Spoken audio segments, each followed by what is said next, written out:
So let's go round the table. We've come to towards the end of the session, but it'd be a great idea if we could all distill it down. And one format for doing that might be to say, over your respective careers, what have been the key lessons and learnings, painful or otherwise, as you've experienced business transformations and continuous business transformation efforts. Maybe we could start with you, Daniel. Yeah, sure. I mean, I touched on it a bit before, but it's where you get analysis paralysis.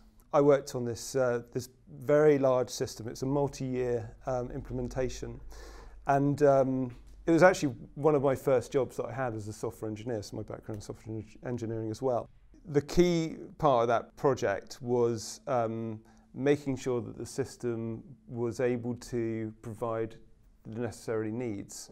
The way in which the project was implemented was that a great deal of time and effort was spent on high system design, subsystem designs, and then getting right down to what classes and objects would be identified, even down to the fact that identifying the individual methods and fields against each one of those classes.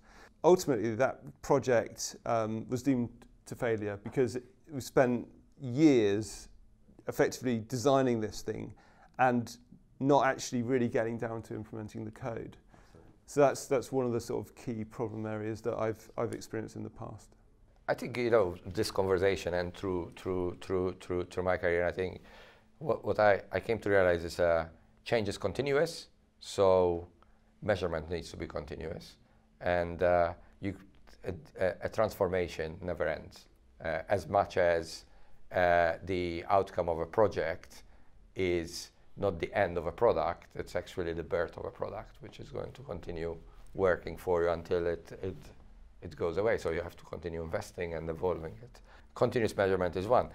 Secondly is people, and people make you or break you, really. It's whereas you can have a strong leader and a strong vision, is if you don't have the right workforce around you that is able to actually tackle the changing dynamics, you need to really understand it. You need to really see, if you need what you need to bring in or how you can evolve what you have there. So talent acquisition and talent development really, really key, as well as analyzing what you have in place.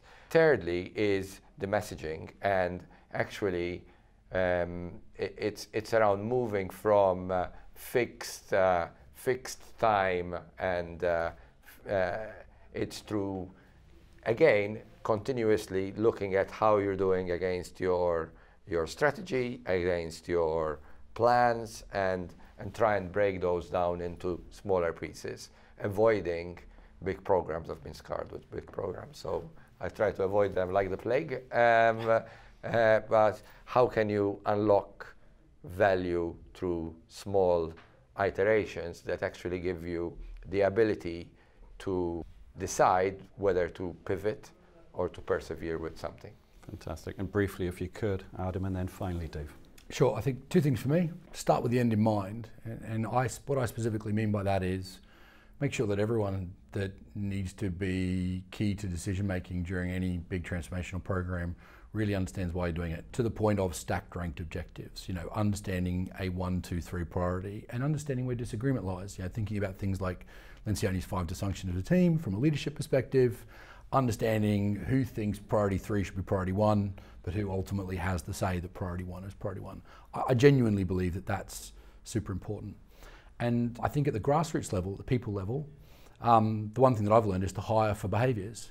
I build a team based upon behaviours and the way that they show up to others and the way that they think about problems rather than potentially technology skills. I think you have people that need to have a certain amount of experience, but it's a way someone tackles a problem or tackles a task and the way they interact with others that tends to more consistently unlock value as you go through crazy change or continuous change.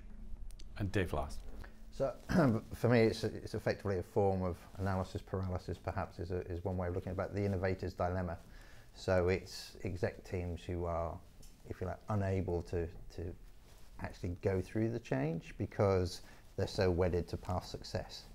And we know there are plenty of examples of organisations that have failed to go through that transition. But again, I think they can say that they want to do that type of transformation, but their behaviours will soon indicate that actually they're quite happy with their bonus as it is right now, and they don't really want to make the changes and the sacrifices that for the greater good. So I think there's, again, that's that short-term, long-term view.